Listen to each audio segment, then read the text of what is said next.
ഇന്ന് നിങ്ങളോട് പങ്കുവയ്ക്കുന്നത് വലിയ ബൈബിളിലെ 418 പേജിൽ, എല്ലാ പേജുകളും അതേ അക്കത്തിലായിരിക്കണമെന്നില്ല, നെഹമിയ പ്രവാചകൻ്റെ പുസ്തകത്തിലെ പ്രസക്ത ഭാഗങ്ങൾ ഇന്ന് നമ്മൾ ചിന്തിക്കുവാണ്. നമ്മൾ ഈ വചനം ചിന്തിക്കുമ്പോൾ വിമലഹൃദയ പ്രതിഷ്ഠയ്ക്ക് നമ്മൾ ഓരോ വചനങ്ങൾ കേട്ട് നമ്മളെ തന്നെ സമർപ്പിക്കാൻ ഒരുങ്ങുകയാണ് ഇന്ന്. നിങ്ങൾ സന്തോഷത്തോടെ ആയിരിക്കുക, ദൈവകൃപയിലായിരിക്കുക, വചനം കേൾക്കുവാൻ നിങ്ങളുടെ കൂടെയുള്ളവരെയൊക്കെ വിളിക്കുക, ഒരുമിച്ചായിരിക്കുക, സന്തോഷത്തോടെ ഒരു നിമിഷം വന്നിരിക്കുക. എന്തെങ്കിലുമൊക്കെ ചെയ്തുകൊണ്ട് കേൾക്കാതെ ഈ വചനം കേൾക്കുവാൻ വേണ്ടി ഒരു ബൈബിൾ എടുത്തുകൊണ്ട് വരിക, ഒരു ഡയറി എടുത്തുകൊണ്ട് വരിക, ഒരു പേന കയ്യിൽ കരുതുക. എന്നിട്ട് നമുക്കത് എഴുതിയും വായിച്ചും പഠിച്ചും അത് പ്രാർത്ഥിക്കുമ്പോൾ അതിൻ്റെ അനുഗ്രഹം നമുക്ക് കിട്ടും. അപ്പോൾ ഈ 33 ദിവസവും നമുക്ക് വീണ്ടും നമ്മൾ സന്തോഷത്തോടെ ഓർക്കുന്ന 33 ദിവസങ്ങളായി മാറും. അത് അനുഗ്രഹത്തിൻ്റെ ഒരു ദിവസമായി ദൈവം മാറ്റിക്കൊണ്ടിരിക്കുന്നുവെന്നാണ് എനിക്ക് നിങ്ങളോട് പറയാനുള്ളത്. ഇത് പ്രസംഗിക്കുമ്പോൾ എനിക്ക് തോന്നുന്ന ഒരു ആത്മീയ ചിന്തയാണ്. ദൈവം ഇത് ഒത്തിരി അനുഗ്രഹമാക്കിക്കൊണ്ടിരിക്കുന്നു, ദൈവം അനേകരെ തൊടുന്നു, ദൈവം അനേകരെ രക്ഷിക്കുന്നു. ഇതൊക്കെയാണ് എനിക്ക് നിങ്ങളോട് പറയാനുള്ള ആത്മീയമായി ഞാൻ അനുഭവിക്കുന്ന ഓരോ അനുഭവങ്ങൾ. ഇന്ന് നാം നെഹമിയ പ്രവാചകൻ്റെ പുസ്തകം വായിക്കുമ്പോൾ ഇത് വളരെ സ്പീഡിൽ പ്രസംഗിച്ചു പോകുന്ന ഒരു വിഷയമല്ല. ഇത് നമ്മൾ ഒരുമിച്ച് ചിന്തിക്കുന്ന വിഷയമാണ്. കാരണം ഒരാളുടെ പ്രാർത്ഥനയ്ക്ക് ഒരുപാട് വിലയുണ്ട്. ഒരാളുടെ പ്രാർത്ഥനയ്ക്ക്. കാരണം ശതകോടീശ്വരനായ ഒരു മനുഷ്യനുണ്ട്, വളരെ ചെറുപ്പക്കാരനാണ്. അദ്ദേഹത്തോട് ഒരു ഇൻ്റർവ്യൂവിൽ ഒരാൾ ചോദിച്ച്, നിങ്ങളുടെ ജീവിതത്തിൽ ഏറ്റവും വലിയ അനുഭവം എന്നാന്ന് ചോദിച്ച്. ഏറ്റവും വലിയ അനുഭവം എന്ന് ചോദിച്ചപ്പം എല്ലാവരും വിചാരിച്ച് അദ്ദേഹം വലിയ നേതാക്കന്മാരുടെ കൂടെ ഇരുന്നതാകാം, അല്ലെങ്കിൽ വലിയ മന്ത്രിമാരോടൊപ്പം വേദി പങ്കിട്ട ദിവസമായിരിക്കാം എന്നൊക്കെ ആയിരിക്കും വിചാരിച്ചത്. അപ്പോൾ അയാൾ പറഞ്ഞിരുന്നതാണ്, എൻ്റെ അടുത്ത് അരയ്ക്ക് താഴ്പോട്ട് തളർന്നുപോയ ഒരാൾക്ക് വേണ്ടി ഒരു സഹായം അഭ്യർത്ഥിച്ച് ഒരു ലെറ്റർ വന്നു. അയാൾക്കൊരു വീൽ ചെയർ മേടിച്ചു കൊടുക്കണത്രേ. അപ്പോൾ അദ്ദേഹം മനസ്സിൽ തീരുമാനിച്ചു, എന്തായാലും ഇയാൾക്കൊരു വീൽ ചെയർ കൊടുക്കണം. അങ്ങനെ അയാൾ ഒരു വീൽ ചെയർ മേടിച്ചു കൊടുത്തു. അയാളുടെ ജീവിതത്തിൽ ഏറ്റവും പ്രധാനപ്പെട്ട ഒരു അനുഭവം പറയുകയാണ്. അപ്പോൾ എല്ലാവരും ഇങ്ങനെ അതിശയത്തോടെ ഇരിക്കുകയാണ്. പാവപ്പെട്ട മനുഷ്യന് ഒരു വീൽ ചെയർ, ശതകോടീശ്വരനായ ഒരു മനുഷ്യന് ഒരു വീൽ ചെയർ മേടിച്ചു കൊടുത്തത് വലിയ കാര്യമായിട്ട് എന്നാ പറയാനാ എന്ന് ചിന്തിക്കും. അപ്പോൾ ആ മനുഷ്യൻ അരയ്ക്ക് താഴോട്ട് തളർന്നു പോയ മനുഷ്യനെ ആ വീൽ ചെയറിലേക്ക് എടുത്തിരുത്തി. അതിനുശേഷം ആ വീൽ ചെയറിൽ ഇരുന്നു കൊണ്ട് ആ മനുഷ്യൻ കൈ ഉയർത്തി ആ ശതകോടീശ്വരനായ മനുഷ്യന് വേണ്ടി കുറച്ചു നേരം പ്രാർത്ഥിച്ചു. ആ മനുഷ്യൻ ഇൻ്റർവ്യൂവിൽ പറയുകയാണ്, എൻ്റെ ജീവിതത്തിലെ ഏറ്റവും വലിയ അനുഭവം, ഞാനൊരു വീൽ ചെയർ മേടിച്ചു കൊടുത്ത ഒരു പാവപ്പെട്ട മനുഷ്യൻ, അരയ്ക്ക് താഴ്പോട്ട് തളർന്നുപോയൊരു മനുഷ്യൻ എൻ്റെ നേർക്ക് കരങ്ങൾ നീട്ടിപ്പിടിച്ച് എനിക്ക് വേണ്ടി പ്രാർത്ഥിച്ചത് എനിക്കിന്നു വരെ മറക്കാനാകാത്ത ഒരനുഭവമാണ്. പ്രിയപ്പെട്ടവരെ, നമുക്ക് വേണ്ടി ചിലരൊക്കെ പ്രാർത്ഥിക്കുന്നത്, നമുക്ക് വേണ്ടി ആരൊക്കെയോ പ്രാർത്ഥിക്കാനുള്ളതും നമുക്ക് ഏറ്റവും വലിയ ഒരു വിലയാണ്. പ്രാർത്ഥനയുള്ളവൻ, പ്രാർത്ഥിക്കുന്നവൻ വലിയ കാര്യങ്ങൾ ചെയ്യും. ആരായാലും നെഹമിയ പ്രാർത്ഥനയുടെ മനുഷ്യനായിരുന്നു. നെഹമിയ ആരാണെന്ന് അത് വ്യക്തമാക്കി തരികയാണ്. നെഹമിയ ഒരു പ്രശ്നം വന്നപ്പം നെഹമിയ എടുത്ത സ്റ്റെപ്പ് ഏതാണെന്ന് കേട്ടോണം. ഒരു വലിയ പ്രതിസന്ധി വന്നപ്പം നെഹമിയ എടുത്ത നിലപാടെന്താണ്, എടുത്ത തീരുമാനം എന്താണ്? നമ്മളൊക്കെ ഒരു പ്രശ്നം വരുമ്പോൾ എടുക്കുന്ന നിലപാടെന്താണ്, തീരുമാനം എന്താണ്? നെഹമിയ എന്താ എടുത്തത്? നെഹമിയ പ്രാർത്ഥിക്കാൻ ഒരു തീരുമാനമെടുത്തു. തകർന്ന് തരിപ്പണമായ ഒരു സാഹചര്യത്തെ നെഹമിയ പുതുക്കി പണിതത് പ്രാർത്ഥനയിലാണ്. നിങ്ങൾ ഈ 17ാമത്തെ ദിവസം ദൈവവചനം കേട്ടുകൊണ്ടിരിക്കുമ്പോൾ നിങ്ങളെല്ലാവരും കേട്ടുകൊള്ളുക. പ്രാർത്ഥിക്കുന്ന നിങ്ങൾക്ക് ഏത് തകർന്ന സാഹചര്യത്തെയും നവീകരിക്കാനും പുതുക്കി പണിയാനും ദൈവത്താൽ നിങ്ങൾക്ക് അതിന് സാധിക്കും. ഒരു കഴിവ് കിട്ടും. 1-ാം അധ്യായം, നെഹമിയ പ്രവാചകൻ്റെ പുസ്തകം 1-ാം അധ്യായത്തിൻ്റെ 2-ാം വാക്യം ഞാൻ വായിക്കുമ്പോൾ നിങ്ങളുടെ കൈകളിൽ ദൈവവചനം ഉണ്ടായിരിക്കട്ടെ. ജസ്റ്റ് അതിലൂടെ ഒന്ന് കടന്നു പോവുക. 2-ാം വാക്യം, എൻ്റെ സഹോദരരിൽ ഒരുവനായ ഹനാനി ഏതാനും ആളുകളോടുകൂടെ യൂദായിൽ നിന്ന് വന്ന് പ്രവാസത്തെ അതിജീവിച്ച യഹൂദരെയും ജെറുസലേമിനെയും കുറിച്ച് ഞാൻ അവരോട് ആരാഞ്ഞു. ഒരു കാര്യം, കുറച്ച് ആൾക്കാർ വന്നപ്പം ചോദിച്ചു, എന്നാ ഉണ്ട് വിശേഷം? നമ്മളൊക്കെ ചോദിക്കുന്ന പോലെ തന്നെ ചോദിച്ചു, എന്നാ ഉണ്ട് വിശേഷം, അവിടെ എങ്ങനെ പോകുന്നു എന്ന് ചോദിച്ചു. അപ്പോൾ അവർ പറഞ്ഞു, പ്രവാസത്തെ അതിജീവിച്ച് ദേശത്ത് കഴിയുന്നവർ കഷ്ടതയിലും അപമാനത്തിലുമാണ്. അതാണ് വിഷയം. 2 വാക്കിൽ കാര്യങ്ങളെല്ലാം മനസ്സിലാവും. അവർ പറയുവാണ്, ഒരു ദേശത്തിലെ മുഴുവൻ ആളുകളും കഷ്ടത്തിലും അപമാനത്തിലുമാണ്. എൻ്റെ ചോദ്യം, നിങ്ങൾ കഷ്ടത്തിലാണോ?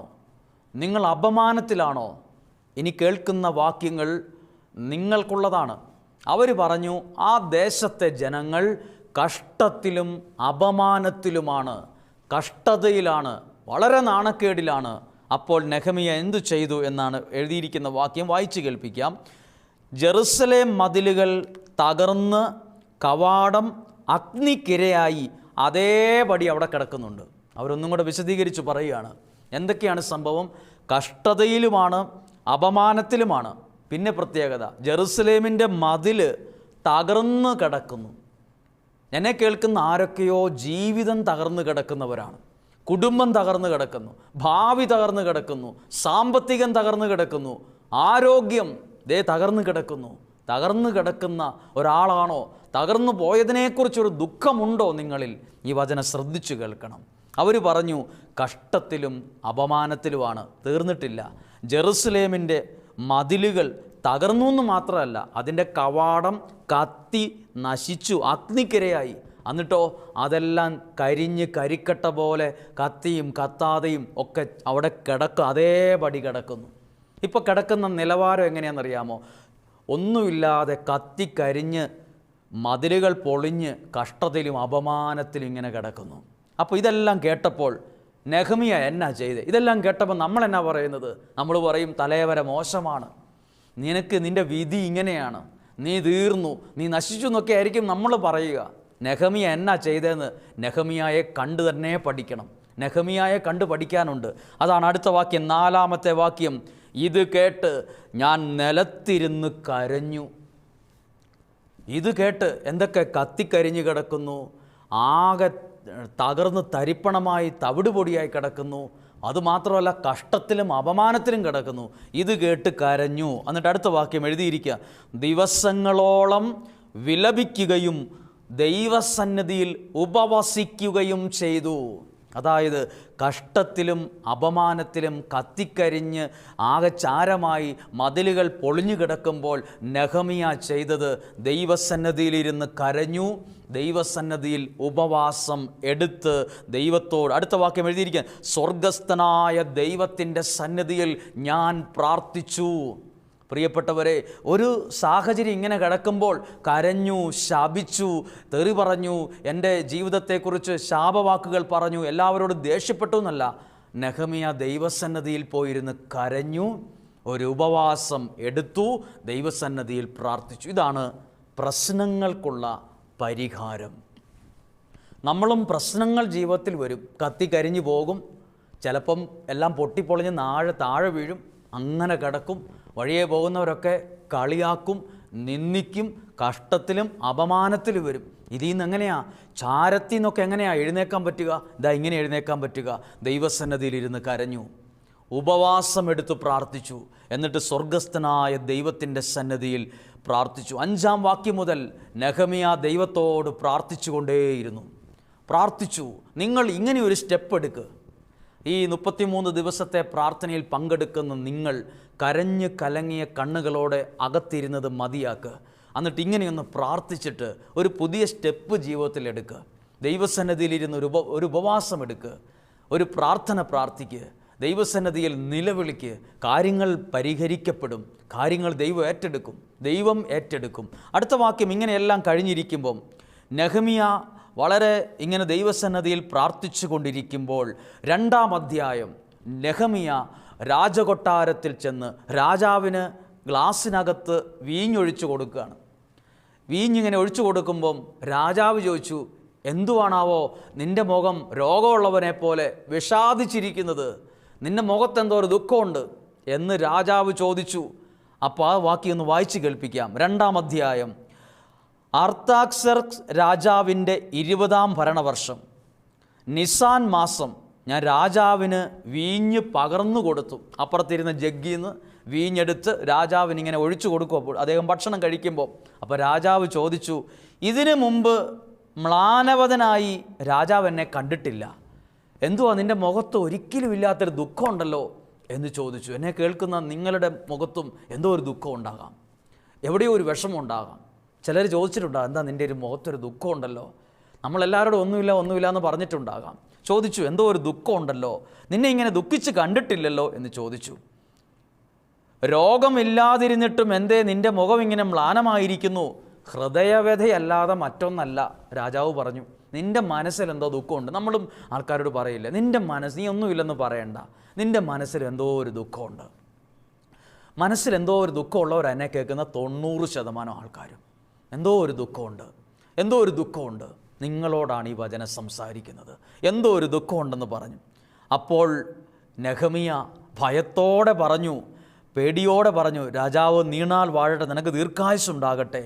എന്നിട്ട് പറയുവാണ്, ഈ അവസ്ഥ രാജാവിനോട് പറയുവാണ്, എൻ്റെ പിതാക്കന്മാർ നിദ്ര കൊള്ളുന്ന നഗര കവാടങ്ങൾ കത്തി ശൂന്യമായി കിടക്കുമ്പോൾ എൻ്റെ മുഖം എങ്ങനെ പ്രസന്നമാകും?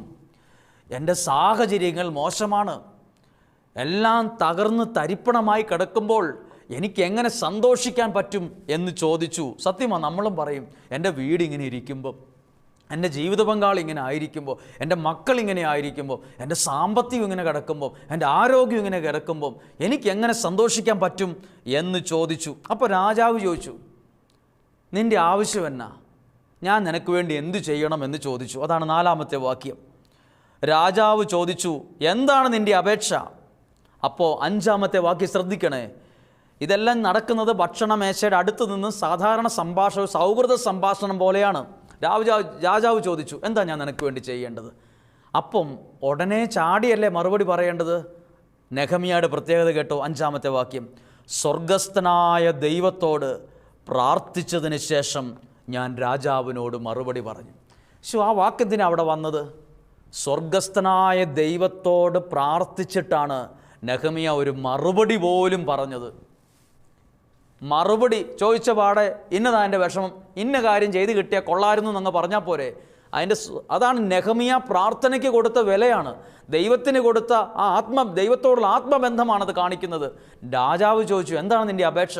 നീ പറഞ്ഞോ, അത് ഇപ്പം തന്നെ അങ്ങ് പാസ്സാക്കിയേക്കാം എന്ന് പറഞ്ഞപ്പം നെഹമിയ സ്വർഗസ്ഥനായ ദൈവത്തോട് ആ ഭക്ഷണമേശയുടെ സൈഡിൽ നിന്ന് പ്രാർത്ഥിച്ചതിന് ശേഷം മറുപടി പറഞ്ഞു. നിസ്സാര കാര്യമല്ലേ ഒരു മറുപടി പറയുന്ന കാര്യം? അന്നേരം പോലും പ്രാർത്ഥിച്ചിട്ടാണ് ആ മനുഷ്യൻ പറഞ്ഞത്. നെഹമിയായെ കണ്ടു പഠിക്കാനുണ്ട് ഒരുപാട്. നെഹമിയ എന്ന വ്യക്തിയെ നിങ്ങൾ പഠിക്കണം. ഞാൻ ഈ സമയക്കുറവിൻ്റെ ഈ കുഞ്ഞു സമയത്ത് വേഗത്തിലാണ് കാര്യങ്ങൾ അവതരിപ്പിച്ചു പോകുന്നതെങ്കിലും നിങ്ങളും ഈ വചനങ്ങൾ വായിച്ച് ഈ മനുഷ്യനെ കണ്ടു പഠിക്കണം. നിങ്ങളുടെ മക്കളോടും പറയണം, എന്ത് കാര്യവും ഉടനടി തീരുമാനമെടുക്കരുത്, പ്രാർത്ഥിച്ചിട്ട് തീരുമാനമെടുക്കുക. എന്നും പെട്ടെന്ന് തീരുമാനം എടുക്കുന്നവരാണ് നമ്മൾ പലരും. അതിനൊക്കെ വലിയ കാര്യം, ഇത് ഒരു കാര്യം പറയുന്നതിന് എന്തിനാണ് പ്രാർത്ഥിക്കുന്നത്? ഒരാളോടൊരു മറുപടി പറയുന്നതിന് എന്തിനാണ്? എല്ലാ കാര്യവും പ്രാർത്ഥിച്ചിട്ട് വേണം ചെയ്യാൻ, ദൈവത്തിൻ്റെ സന്നിധിയിൽ സമർപ്പിച്ചിട്ട് വേണം ചെയ്യാൻ. 5-ാമത്തെ വാക്യം, സ്വർഗസ്ഥനായ ദൈവത്തോട് പ്രാർത്ഥിച്ചതിന് ശേഷം ഞാൻ രാജാവിനോട് പറഞ്ഞു, രാജാവിന് എന്നോട് ഇഷ്ടമാണെങ്കിൽ ഈ ദാസനോട് പ്രീതി തോന്നുന്നെങ്കിൽ എൻ്റെ പിതാക്കന്മാർ നിദ്ര കൊള്ളുന്ന നഗരം പുനരുദ്ധരിക്കുന്നതിന് എന്നെ ആ ദേശത്തേക്ക് അയക്കണമേ എന്ന് പറഞ്ഞു. എന്തിനെന്നറിയോ? അവിടെ ഒരു വാക്കുണ്ട്, പുനരുദ്ധരിക്കുന്നതിന്.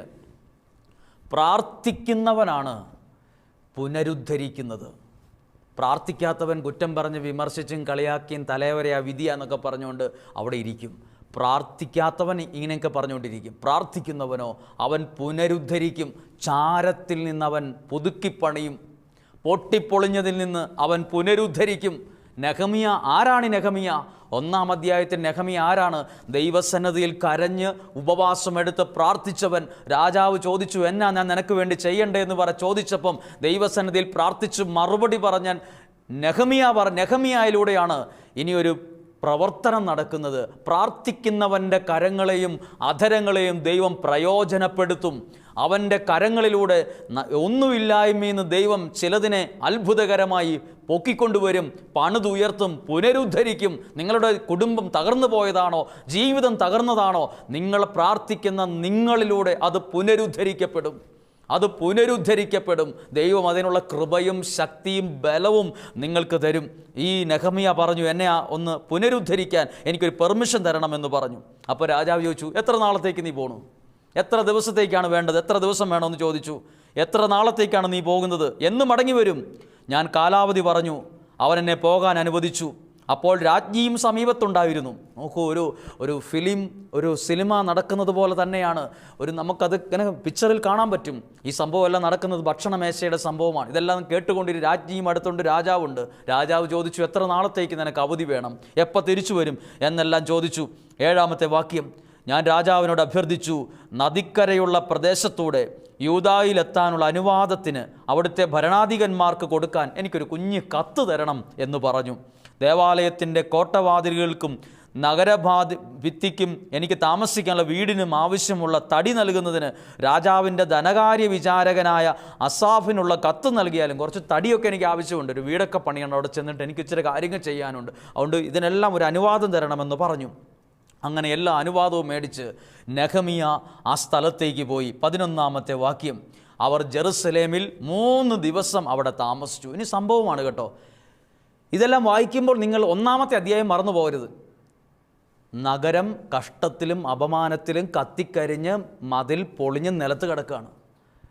അതിനെ പുതുക്കിപ്പണിയാൻ നെഹമ്യാ എന്ന പ്രാർത്ഥിക്കുന്ന ഒരാൾ പോവുകയാണ്. ഇനി നെഹമ്യായുടെ പുസ്തകം വായിക്കുമ്പോൾ അറിയാം, പ്രാർത്ഥിക്കുന്നവനെ കൊണ്ട് ദൈവം അതിനെ പുതുക്കിപ്പണിതു. പ്രാർത്ഥിക്കുന്ന നീ എന്ന അപ്പനെക്കൊണ്ട്, നീ എന്ന അമ്മയെക്കൊണ്ട്, നീ എന്ന യുവാവിനെക്കൊണ്ട്, നീ എന്ന യുവതിയെക്കൊണ്ട് ദൈവം അത്ഭുതങ്ങളെ പുതുക്കിപ്പണിയും. എല്ലാം തകർന്നതായിക്കൊള്ളട്ടെ, നിലത്ത് പടിഞ്ഞു പോയതാകട്ടെ, നമ്മൾ പറയില്ലേ, എല്ലാം പൊട്ടിപ്പൊളിഞ്ഞ് നിലത്ത് നാമാവിശേഷമായി, അതേന്ന് ദൈവം ഉയർത്തിക്കൊണ്ടുവരും, അതേന്ന് ദൈവം വളർത്തിക്കൊണ്ടുവരും. ആ ദൈവത്തിൻ്റെ പ്രവൃത്തിയാണ്. അത് മനുഷ്യൻ്റെ ദൃഷ്ടിയിൽ അത്ഭുതകരമായി തോന്നാം. അടുത്ത വാക്യം, ജെറുസലേമിൽ നെഹമ്യായും കൂട്ടരും പോയി. എല്ലാവരും അവിടെ ചെന്ന് കിടന്നുറങ്ങി. നെഹമ്യാ രാത്രിയിൽ എഴുന്നേറ്റിട്ട് ജെറുസലേമിന് വേണ്ടി ദൈവം, ആ വാക്യം ഞാൻ വായിക്കാം, 2-ാം അധ്യായം 12-ാമത്തെ വാക്യം, ഞാനും കൂടെയുണ്ടായിരുന്ന ചിലരും രാത്രിയിൽ എഴുന്നേറ്റു. ജെറുസലേമിന് വേണ്ടി ചെയ്യാൻ എൻ്റെ ദൈവം മനസ്സിൽ തോന്നിച്ചത് ഞാൻ ആരെ അറിയിച്ചില്ല. അതായത് എല്ലാവരെയും അറിയിക്കരുത്. അതിൽ നിന്നൊരു പാഠമാണ്. നെഹമ്യായുടെ മനസ്സിൽ ദൈവം ചില ദർശനങ്ങൾ കൊടുത്തു. നീ എങ്ങനെയാണ് പുതുക്കി പണിയേണ്ടത്, നീ എങ്ങനെയാണ് അതൊക്കെ. ദൈവം തരുന്ന ചില കാര്യങ്ങൾ എല്ലാം പറയരുത്. നെഹമ്യാ അത് ആരോടും പറഞ്ഞില്ല, ആരെ അറിയിച്ചില്ല. എന്നിട്ട് ഒരു ദിവസം സവാരി ചെയ്തിരുന്ന മൃഗമല്ലാതെ വേറൊന്നും കൂടെ ഉണ്ടായിരുന്നില്ല. രാത്രി ഞാൻ താഴ്വരയിലൂടെ കുറുനരി ഉറവ കടന്ന് ആ വാതിലിലെത്തി. ജെറുസലേമിൻ്റെ തകർന്ന മതിലുകളും കത്തി നശിച്ച വാതിലുകളും പരിശോധിച്ചു. അപ്പോൾ അവിടുത്തെ അവസ്ഥയാണ്, തകർന്ന മതിൽ, കത്തി നശിച്ച വാതിൽ, എല്ലാം പൊട്ടിപ്പൊളിഞ്ഞ് കത്തിക്കരിഞ്ഞ് കത്തിയതും കത്താത്തതുമായ എല്ലാം തകർന്ന് തരിപ്പണമായി കിടക്കുന്നു. ആരും അറിയാതെ നെഹമ്യാ അതെല്ലാം കണ്ട് തിരിച്ചു വന്നപ്പം 15-ാമത്തെ വാക്യം, അതിനാൽ രാത്രി ഞാൻ താഴ്വരയിലൂടെ കയറി ചെന്ന് മതിൽ പരിശോധിച്ചു, തിരിച്ച് താഴ്വരവാതിലൂടെ മടങ്ങിയും പോന്നു. ഞാൻ എവിടെ പോയെന്നും എന്തു ചെയ്തെന്നും സേനാനായകന്മാർ അറിഞ്ഞില്ല, ആരെ അറിയിച്ചുമില്ല. അങ്ങനെ 17-ാമത്തെ വാക്യത്തിൽ വരുമ്പോൾ എല്ലാവരും ശ്രദ്ധിക്കുക, ബൈബിൾ പരിശോധിക്കുക. 17-ാമത്തെ വാക്യം എടുത്തു നോക്കൂ. ഞാൻ അവരോട് പറഞ്ഞു, നെഹമ്യാ ആ കൂടെയുള്ളവരോട് പറഞ്ഞു, നമ്മുടെ ദുസ്ഥിതി നിങ്ങൾ കാണുന്നില്ലേ? നമ്മുടെ സ്ഥിതി കണ്ടില്ലേ? പൊട്ടിപ്പൊളിഞ്ഞു, നാണത്തിലും അപമാനത്തിലുമാണ് കിടക്കുന്നത്. ആകെ ഡിസോർഡറാണ്, തകർന്നു കിടക്കുന്നു, കത്തി നശിച്ച് കിടക്കുന്നു, ആകെ ഒരു അവശിഷ്ടം പോലെയായി. നിങ്ങളത് കാണുന്നില്ലേ? വരുവിൻ. അടുത്ത വാക്യം ഇങ്ങനെയാണ്, വരുവിൻ, നമുക്ക് ജെറുസലേമിൻ്റെ മതിൽ പുതുക്കി പണിയാം. ഇതാണ് പ്രാർത്ഥിക്കുന്നവൻ്റെ പ്രത്യേകത. തിരിച്ചു വന്നിട്ട് നിരാശയുടെ വാക്കുകളല്ല പറഞ്ഞത്. ഇതൊന്നും ശരിയാവുമെന്ന് എനിക്ക് തോന്നുന്നില്ല, അതൊക്കെ ഞാൻ വിചാരിച്ചേക്കാളും തകർന്നങ്ങ് പോയി കേട്ടോ, ഞാൻ അവിടുന്ന് പോന്നപ്പോൾ എനിക്ക് പ്രതീക്ഷ ഉണ്ടായിരുന്നു. ഇതൊന്നുമല്ല പറഞ്ഞത്. കണ്ടത് മുഴുവൻ കത്തിക്കരിഞ്ഞ് അവശിഷ്ടങ്ങളാണ് കണ്ടതെങ്കിലും പ്രാർത്ഥിക്കുന്നവൻ്റെ ഉള്ളിനെ ഒരിക്കലും നിരാശ കയറിയിട്ടില്ല. ആ മനുഷ്യൻ പറയാണ്, എല്ലാവരും വരുവിൻ, നമുക്ക് പുതുക്കി പണിയാം. നിങ്ങളും പരസ്പരം പറയേണ്ടത്, ഈ 33 ദിവസം പ്രാർത്ഥനയിൽ ഇരിക്കുവാണല്ലോ, നമ്മളും നിയോഗത്തിലിരിക്കുവാണല്ലോ, എല്ലാം നശിച്ചു, എല്ലാം പോയി, ഇതൊന്നും ഇനി ശരിയാവില്ല, ഇവൻ്റെ ഭാവിയെല്ലാം പോയി, ഇവൻ്റെ കുടുംബജീവിതം എവിടെ ശരിയാകുന്ന, ഇങ്ങനെയൊന്നും പറയരുത്. വരുവിൻ, നമുക്കൊരുമിച്ച് വരാം. വരുവിൻ, പരസ്പരം കൈ കോർക്കാം. വരുവിൻ, കുടുംബത്തിലെ അംഗങ്ങൾ വഴക്ക് കൂടി ബഹളം കൂടി തമ്മിത്തല്ലി ഇരിക്കാതെ നമുക്ക് ഒരുമിച്ച് ചേരാം. ആരെയും തോപ്പിച്ചിട്ട് നമുക്കൊന്നും നേടാൻ പറ്റില്ല. വരുവിൻ, അടുത്തു വരുവിൻ, നമുക്കൊരുമിച്ച് പുതുക്കിപ്പണിയാം. ഇതാണ് പ്രാർത്ഥിക്കുന്നവൻ വിഭാഗീയത ഉണ്ടാക്കത്തില്ല. പ്രാർത്ഥിക്കുന്നവൻ അവിടെ പൊളിറ്റിക്സ് കളിക്കത്തില്ല. പ്രാർത്ഥിക്കുന്നവൻ പ്രാർത്ഥനയിൽ എല്ലാവരും ചേർത്ത് നിർത്തി അവൻ പുതുക്കിപ്പണിയുന്നവനായിരിക്കും. അല്ലെങ്കിൽ അങ്ങനെ അല്ലാത്ത പ്രാർത്ഥിക്കുന്നവനെല്ലാം പ്രാർത്ഥന അഭിനയമായി കൊണ്ട് നടക്കുന്നവരാണ്. പ്രാർത്ഥന അഭിനയിക്കുന്ന ആളുകളുണ്ട്, പ്രാർത്ഥന ജീവിക്കുന്നവരുണ്ട്. ഇത് നെഹമ്യാ പ്രാർത്ഥന അഭിനയിക്കുന്ന ഒരാളല്ല, പ്രാർത്ഥിക്കുന്ന മനുഷ്യനാണ്. പ്രാർത്ഥിക്കുന്നവൻ എല്ലാവരോടും പറയും, വരുവീൻ, അടുത്തു വരുവീൻ, നമുക്കൊരുമിച്ച് നിൽക്കാം, നമുക്കൊരുമിച്ച് പുതുക്കിപ്പണിയാം. ഈ ലോകം ഇന്ന് ആഗ്രഹിക്കുന്നത്, പ്രത്യേകിച്ച് നമ്മുടെ സമുദായം ഇന്ന് ആഗ്രഹിക്കുന്നത്, വരുവീൻ, മാറി മാറി നിൽക്കാതെ വരുവീൻ, അടുത്തു വരുവീൻ, നമുക്ക് പുതുക്കിപ്പണിയാം. നമുക്ക് ഒരുപാട് കാര്യങ്ങൾ ചെയ്തു തീർക്കാനുണ്ട്, പുതുക്കി പണിയാനുണ്ട്. ഒരുപാട് കാര്യങ്ങൾ, തകർന്നു കിടക്കുന്ന ഒരുപാട് കുടുംബങ്ങളുണ്ട്, ജീവിതങ്ങളുണ്ട്. ഈ 33 ദിവസത്തെ പ്രാർത്ഥനയ്ക്ക് വെച്ച നിയോഗങ്ങൾ തന്നെ പുതുക്കിപ്പണിയേണ്ട നിയോഗങ്ങളല്ലേ? പ്രായമായിട്ടും അല്ലെങ്കിൽ വിവാഹം നടക്കാത്ത യുവതി യുവാക്കൾ, കുടുംബജീവിതം തകർന്നവർ, പുതുക്കിപ്പണിയേണ്ട ഒരുപാട് കാര്യങ്ങളുണ്ട്. പ്രാർത്ഥിക്കുന്ന നമ്മളെ കൊണ്ടാണ് ഇതൊക്കെ പുതുക്കിപ്പണിയാൻ ദൈവം ആഗ്രഹിക്കുന്നത്. നമ്മളാരും മാറി മാറി നിൽക്കേണ്ടവരല്ല. നമ്മൾ ചില ജീവിതങ്ങളെ പ്രാർത്ഥന കൊണ്ട് പുതുക്കി പണിയേണ്ടവരാണ്. ഓരോ നെഹമ്യാമാരാണ് എന്നെ കേൾക്കുന്ന ഓരോരുത്തരും. അങ്ങനെയാകാനാ ദൈവം കണ്ടിരിക്കുന്നത്. രാഷ്ട്രീയം കളിച്ചും വിഭാഗീയത സൃഷ്ടിച്ചും പല ഗ്രൂപ്പുകൾ ഉണ്ടാക്കുന്ന പ്രാർത്ഥന അഭിനയിക്കുന്നവരല്ല നമ്മൾ. അങ്ങനെ ആകാനല്ല ദൈവം വിളിച്ചത്, പ്രാർത്ഥന ജീവിക്കുന്നവരാകാനാണ്. നെഹമ്യാ പറഞ്ഞു, വരുവീൻ, നമുക്ക് പുതുക്കി പണിയാം എന്ന് പറഞ്ഞു. ഒരുമിച്ച് പുതുക്കി പണിയാമെന്ന് പറഞ്ഞു. മേലിൽ നമുക്ക് അവമതി ഉണ്ടാകരുത്. 18-ാമത്തെ വാക്യം. അപ്പോൾ എല്ലാവരും ചിന്തിച്ച് കാണും, എങ്ങനെ ഇതിൽ നിന്ന് പുതുക്കി പണിയാനാണ്? അപ്പം നെഹമ്യാ പറഞ്ഞ മറുപടിയാണ് നിങ്ങളും പറയേണ്ട മറുപടി, ഞാൻ പറയേണ്ട മറുപടി. 18-ാമത്തെ വാക്യം നെഹമ്യാ പറഞ്ഞു നോക്കൂ, എൻ്റെ ദൈവത്തിൻ്റെ കരം എനിക്ക് സഹായത്തിനുണ്ടായിരുന്നു. ആ വാക്യം മറക്കരുത്. എൻ്റെ ദൈവത്തിൻ്റെ കരം, ഞാൻ ആ വാക്യം അതുപോലെ വായിക്കാം. എൻ്റെ ദൈവത്തിൻ്റെ കരം എനിക്ക് സഹായത്തിനുണ്ടായിരുന്നെന്നും രാജാവ് എന്നോട് എന്തു പറഞ്ഞെന്നും ഞാൻ അവരെ അറിയിച്ചു. ഒന്നാമത്തേത് നെഹമ്യായുടെ ബോധ്യമാണ്. നിങ്ങളെ ചതിക്കുന്ന കരം നിങ്ങൾക്ക് പരിചിതം ഉണ്ടായിരിക്കും. കൂടെ നിന്നിട്ട് ചതിച്ച കരങ്ങളും കൂടെ നിന്നിട്ട് പാരവെച്ച കരങ്ങളും ജീവിതങ്ങളും നിങ്ങളുടെ ഓർമ്മയിലുണ്ടാകും. നെഹമ്യാ പറഞ്ഞു, എൻ്റെ ദൈവത്തിൻ്റെ കരം എൻ്റെ സഹായത്തിനുണ്ട്. നിങ്ങൾ മനസ്സിലൊന്ന് ഈ വാക്യം പറഞ്ഞ്, എൻ്റെ ദൈവത്തിൻ്റെ കരം, ആ സഹായിക്കുന്ന കരം എൻ്റെ കൂടെയുണ്ട്, ആ ദൈവത്തിൻ്റെ സഹായം എൻ്റെ കൂടെയുണ്ട്. നെഹമ്യാ പറഞ്ഞു. അവരെല്ലാം ശക്തിയോടെ കൂടെ നിർത്തി. ഇതെല്ലാം ചെയ്തപ്പം ഒരു കാര്യം ശ്രദ്ധിക്കണം. നെഹമ്യാ ഇങ്ങനെ പ്രാർത്ഥനയും മുന്നോട്ട് നീക്കിയപ്പം എല്ലാവരും പരിഹസിക്കാൻ തുടങ്ങി. നീ എന്തുവായി ചെയ്യുന്നത്? ഈ ചാരത്തിൽ നിന്ന് എന്തുവായി പണിയുന്നത്? ഈ കത്തിക്കരിഞ്ഞ് നിന്ന് എന്തെങ്കിലും പണിയാൻ പറ്റുമോ? ഇത് പിടിഞ്ഞു പൊളിഞ്ഞ് എത്ര നാളായി കിടക്കാൻ തുടങ്ങി, നിന്നേക്കാൾ വലിയവന്മാരെ നോക്കിയിട്ട് നടന്നില്ല എന്നും പറഞ്ഞ് പരിഹസിച്ചു. വായിച്ചു നോക്കിയ 2-ാം അധ്യായം 19-ാമത്തെ വാക്യം. എന്നാൽ ഹൊറോണ്യനായ സൽബല്ലാത്തും അമോന്യനായ തോബിയ എന്ന ദാസനും അറേബ്യനായ ഗഷേമും ഇത് കേട്ട് ഞങ്ങളെ പരിഹസിച്ചുകൊണ്ട് പറഞ്ഞു, നിങ്ങൾ എന്താണ് ഈ ചെയ്യുന്നത്? രാജാവിനോടാണോ മത്സരം എന്ന് ചോദിച്ചു. നെഹമ്യായോട് ചോദിക്കുവാണ്. അതിൻ്റെ അർത്ഥം എന്താ? ഈ കത്തിക്കരിഞ്ഞതൊക്കെ പുനരുദ്ധരിക്കാൻ രാജാവ് വരെ നോക്കിയതാണ്, എന്നിട്ട് നടന്നിട്ടില്ല.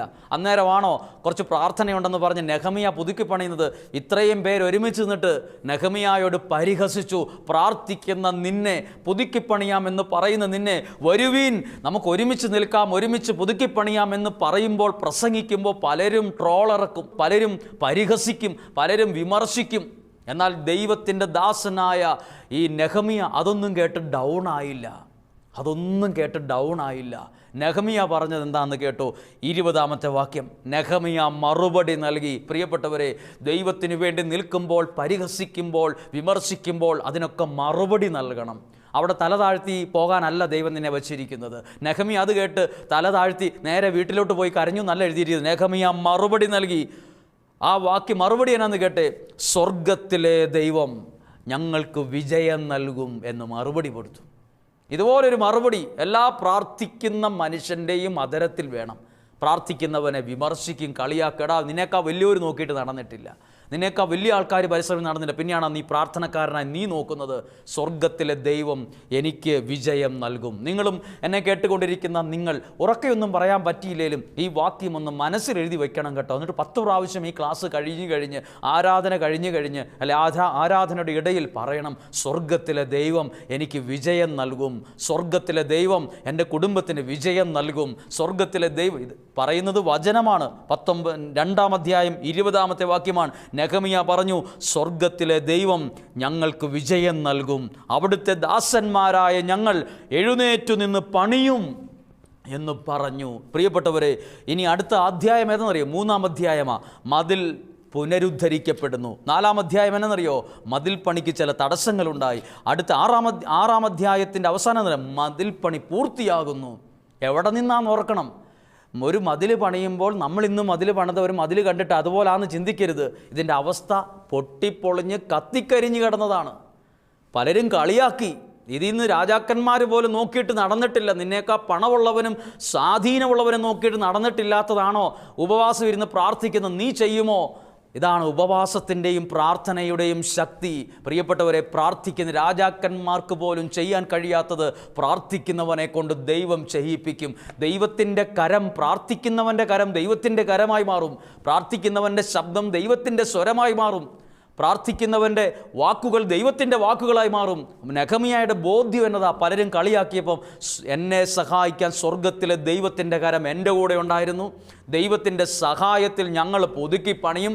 എന്തേലും കേട്ട്, എന്തേലും ഒരു വിമർശനം കേട്ട്, എന്തേലും ഒരു കളിയാക്കൽ കേട്ട് അന്നേരെ കരഞ്ഞുകൊണ്ട് പുറംതിരിഞ്ഞ് ഓടുന്ന ഒരു നെഹമ്യായെ കാണുന്നില്ല. ധൈര്യത്തോടെ നിൽക്കുക. ഒന്നാമത്തെ കാര്യം, പ്രാർത്ഥിക്കുന്നവന് ധൈര്യമുള്ളവനായിരിക്കും. അവനങ്ങനെ പെട്ടെന്ന് പതറത്തില്ല. എവിടെയും പെട്ടെന്ന് പതറരുത്. പെട്ടെന്ന് ഡെസ്പായി പോകരുത്. എന്തേലും കേൾക്കുമ്പോഴേ ആ മുറിയിലോട്ട് പോയി 3 ദിവസത്തേക്ക് ഭക്ഷണം കഴിക്കാതെ അടച്ചിരിക്കരുത്. നെഹമ്യായെ കണ്ടുപിടിക്കുക. ഈ പുസ്തകമൊക്കെ ഒന്ന് വായിച്ചു നോക്കി. ഇതൊക്കെ ബൈബിളിലുണ്ട്. ഒന്ന് എടുത്ത് വായിച്ചു നോക്ക്. എനിക്ക് കിട്ടിയിരിക്കുന്ന സമയത്തിന് ഇതിങ്ങനെ പറയാൻ പറ്റത്തുള്ളൂ. നിങ്ങളൊന്ന് വായിച്ചു നോക്ക്. 1-ാം അധ്യായം, 2-ാം അധ്യായം, 3-ാം അധ്യായം, 4-ാം അധ്യായം വരെ ഒന്ന് വായിച്ചു നോക്കിയിട്ട് കയ്യിലുള്ള പേന കൊണ്ട് അതിൻ്റെ പ്രധാനപ്പെട്ട ഭാഗങ്ങൾ വരച്ചു നോക്ക്. എവിടെയും പോകണ്ട. നിങ്ങൾ ആ വായിക്കുമ്പോൾ തന്നെ എങ്ങനെയാ പ്രാർത്ഥിക്കുന്നവൻ പുതുക്കി പണിയുന്നത് എന്ന് കേൾക്കാൻ പറ്റും, അറിയാൻ പറ്റും. നെഹമ്യാ മതിൽ പുതുക്കി പണിതുകൊണ്ടിരിക്കുമ്പം ഒരാൾ വന്ന് ചോദിച്ചു, എടാ, ഒരു കുറുനരി പോയാൽ ഇടിഞ്ഞു പോകുന്ന മതിലാണല്ലോടാ നീ പണിയുന്നതെന്ന്. 4-ാം അധ്യായം വായിച്ചു നോക്ക്. ചോദിച്ചു, ഒരു കുറുനരി, ഒരു കുറുക്കം പോയാൽ മതിലിടിഞ്ഞ് വീഴുമല്ലോ എന്ന് ചോദിച്ചു. നെഹമ്യാ അതൊന്നും മൈൻഡ് ചെയ്തില്ല. ആ പണി പൂർത്തിയാക്കി. പ്രിയപ്പെട്ടവരെ, പ്രാർത്ഥിക്കുന്നവൻ ഏത് തകർന്നതിനെയും പുതുക്കി പണിയും. നിങ്ങളുടെ ജീവിതമാണോ തകർന്നത്? കുടുംബമാണോ തകർന്നത്? ബന്ധമാണോ തകർന്നത്? ദൈവം അതിനെ ആ ഒന്നുമില്ലായ്മയെന്ന് വീണ്ടും പ്രാർത്ഥിക്കുന്ന നിന്നെക്കൊണ്ട് അതിനെ പുതുക്കി പണിയിക്കും. ഇത് 17-ാമത്തെ ദിവസമാണ്. ഈ പ്രാർത്ഥിച്ചതും പ്രസംഗിച്ചതും യാഥാർത്ഥ്യമായി നിങ്ങൾക്കുണ്ടാകട്ടെ. പ്രാർത്ഥിച്ചത്, പ്രസംഗിച്ചത് വാക്കിൽ മാത്രം ആകാശത്തോടെ പോകുന്നൊരു വാക്കല്ല, അത് ജീവിതത്തിലെ പണിയുന്ന അനുഭവമായി മാറട്ടെ. കണ്ണുകളടച്ചൊന്ന് പ്രാർത്ഥിക്കാൻ ഒരുങ്ങിക്കേ. ഇന്ന് കേട്ടത് നെഹമ്യാ പ്രവാചകൻ്റെ പുസ്തകത്തിലെ വാക്കാണ്. പ്രാർത്ഥിക്കുന്നവൻ പുതുക്കി പണിയും. അവൻ ജീവിതത്തെ പണിയും, കുടുംബത്തെ പണിയും. അവൻ്റെ ബിസിനസ്സാണോ, സാമ്പത്തികമാണോ, ബന്ധമാണോ, മക്കളാണോ, അല്ലെങ്കിൽ ഭാവിയാണോ, എന്താണോ തകർന്നത്, അതിനെക്കുറിച്ചൊന്നും അവൻ വിഷമം. അവനൊരു സ്റ്റെപ്പ് എടുക്കും, പ്രാർത്ഥിക്കും, ഉപവാസം എടുക്കും, അങ്ങ് കരയും ദൈവസന്നിധിയിൽ. ആ പ്രാർത്ഥിക്കുന്നവനെ കൊണ്ട് ദൈവം അത്ഭുതങ്ങൾ ചെയ്യിക്കും. നിങ്ങൾ പ്രാർത്ഥിക്കുന്ന നിങ്ങൾ ഇരുട്ടിലെ വെളിച്ചങ്ങളാണെന്നാണ് പറയുന്നത്. നമുക്കൊരു നിമിഷം പ്രാർത്ഥിക്കാം. കർത്താവേ, ഇന്ന് ഈ വചനം കേട്ട ഓരോ വ്യക്തികളും, ലോകത്തിൻ്റെ വിവിധ രാജ്യങ്ങളിൽ, വിവിധ സ്ഥലങ്ങളിൽ, വിവിധ കുടുംബങ്ങളിൽ, എന്നെ അറിയുന്നവർ, അറിയാത്തവർ, ആരൊക്കെയോ ഈ വചനം കേൾക്കുകയാണ്. ഇതൊക്കെ കേൾക്കുമ്പോൾ ദൈവം എന്നെ കൂടുതലായി അറിയാനല്ല ഇടവരേണ്ടത്. ഈ ബൈബിളിലെ ദൈവത്തെ അനേകായിരങ്ങൾ അറിയാൻ ഇടവരട്ടെ. അനേകായിരങ്ങൾ എൻ്റെ സ്വരമല്ല കേൾക്കേണ്ടത്, ദൈവവചനത്തിൽ ദൈവത്തിൻ്റെ സ്വരം കേൾക്കാൻ ആഗ്രഹത്തോടെ എഴുന്നേൽക്കട്ടെ. പ്രിയപ്പെട്ടവരെ, 100 കണക്കിന് ആളുകളാണ്, അക്രൈസ്തവരാണ്. ദൈവത്തിൻ്റെ വചനം ഈ കഴിഞ്ഞ ആഴ്ചയിൽ പോലും ഒരു അക്രൈസ്തവൻ വന്ന് ചോദിക്കുകയാണ്, ഒരു ബൈബിൾ തരുമോ? എനിക്കൊരു ബൈബിൾ തരാമോ ഇവിടുന്ന്? അതിന് എത്രയാണ് കാശ്, എത്രയാണ് രൂപ? ഒരു ക്രിസ്ത്യാനിയായ ഒരാൾ ചോദിക്കത്തില്ല ഇത്ര കാര്യമായിട്ട്. അയാൾ ബൈബിൾ മേടിച്ചത് 2 കൈ കൊണ്ടാണ്. അയാൾ ബൈബിൾ മേടിച്ച് അന്നേരം ഒരു പ്രത്യേകമായൊരു തുണിയിൽ അത് പൊതിഞ്ഞു കഴിഞ്ഞ് അയാളുടെ ബാഗിൽ അത് വളരെ സുരക്ഷിതമായി വെച്ച് കഴിഞ്ഞു. ഏതോ നിധിയുള്ള, ഒത്തിരി വിലയുള്ള ഒരു സ്വർണം നമ്മൾ സൂക്ഷിക്കുന്ന പോലെയാണ് അയാൾ, ഒരു അക്രൈസ്തവനായ മനുഷ്യൻ, ഈ ബൈബിൾ മേടിച്ച് കൊണ്ടുപോയത്. എനിക്കെന്നും വായിക്കണം എന്ന് പറഞ്ഞു. പ്രിയപ്പെട്ടവരെ, ഈ ദൈവവചനം പാരമ്പര്യമായി ക്രിസ്ത്യാനിയായി ജനിച്ചതിൽ കാര്യമില്ല. അത് വായിക്കണം, അത് പഠിക്കണം, അത് അറിയണം. അപ്പോൾ നിങ്ങളുടെ ജീവിതം താഴോട്ടല്ല, അത് പുതുക്കി പണിതുകൊണ്ടേയിരിക്കും ദൈവം. നമുക്കൊന്ന് പ്രാർത്ഥിക്കുന്നു, നിങ്ങൾക്ക് വേണ്ടി പ്രാർത്ഥിക്കുന്നു. ആരാധനയിലേക്ക് നമ്മൾ പ്രവേശിക്കുമ്പോൾ ഇന്ന് പ്രസംഗിച്ചത് നിങ്ങളുടെ ജീവിതത്തിൽ അനുഭവമായി മാറും.